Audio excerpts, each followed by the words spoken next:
number one thing to do is absolutely stop eating the foods that are creating your body to produce a lot of histamine. And some examples are the very popular foods in today's culture. Everybody talks about fermented and sour foods, and you should eat lots of sauerkraut, you should have lots of kefir, you should have lots of kombucha. And typically in Canada or North America, I think that's the trend. You see people going with glasses of kombucha or bottles of kombucha, and it's become more of a trend.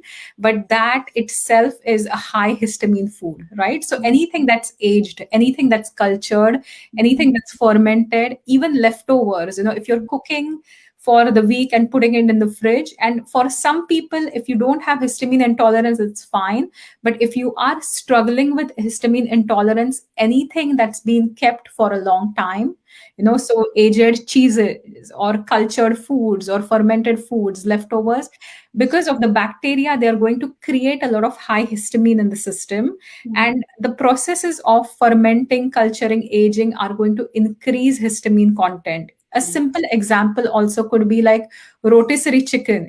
So rotisserie chicken that you would pick up on your way back from work, it's been cooked since morning, it's been kept there out for a long time, and that gives enough time for the bacteria to create high histamine in the food itself. And if you are histamine intolerant, you will start experiencing symptoms as soon as you eat it, right? A lot of lunch meats, anything that's found in the refrigerator section, will typically have lots of histamine. All the cured foods will have histamine. Any kind of alcoholic beverage, whether you're talking about wine, champagne, beer, whiskey, brandy, they will have high histamine. Sour foods, buttermilk, yogurt, which you're looking for your probiotic content today, you're better off taking a probiotic than going for these foods, because they will increase your histamine threshold.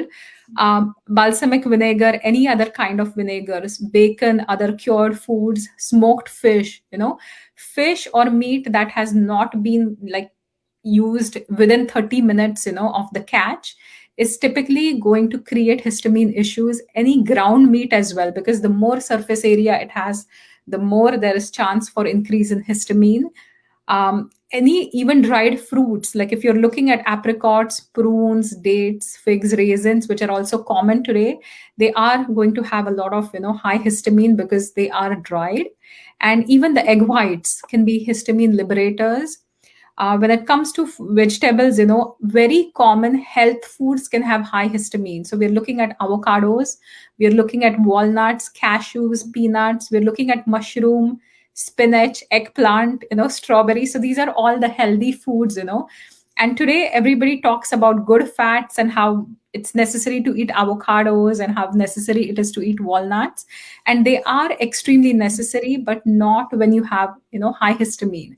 Now, there are also certain other foods that will trigger the release of histamine, like tomatoes or bananas or anything citrus, lemons, limes, oranges, grapefruit. Even chocolate is going to be a trigger for this histamine release. And if you look at other processed foods or anything that has additives like carrageenan or sodium benzoate, lecithin, MSG, they are all going to create, havoc on your mast cells and create issues with histamine intolerance. So the number one thing to do is absolutely avoid, foods that are having high amounts of histamine.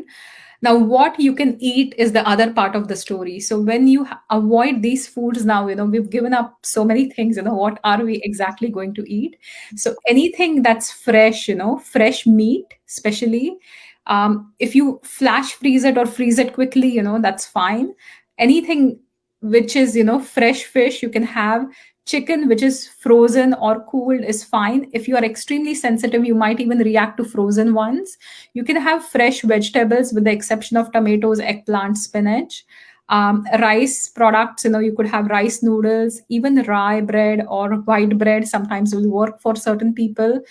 Milk, if you're looking for fresh milk products, it's a different thing. If it's anything fermented, you will react to it.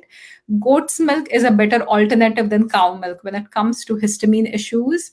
And even herbal teas, you can have some of those. So those are some things that you can definitely have.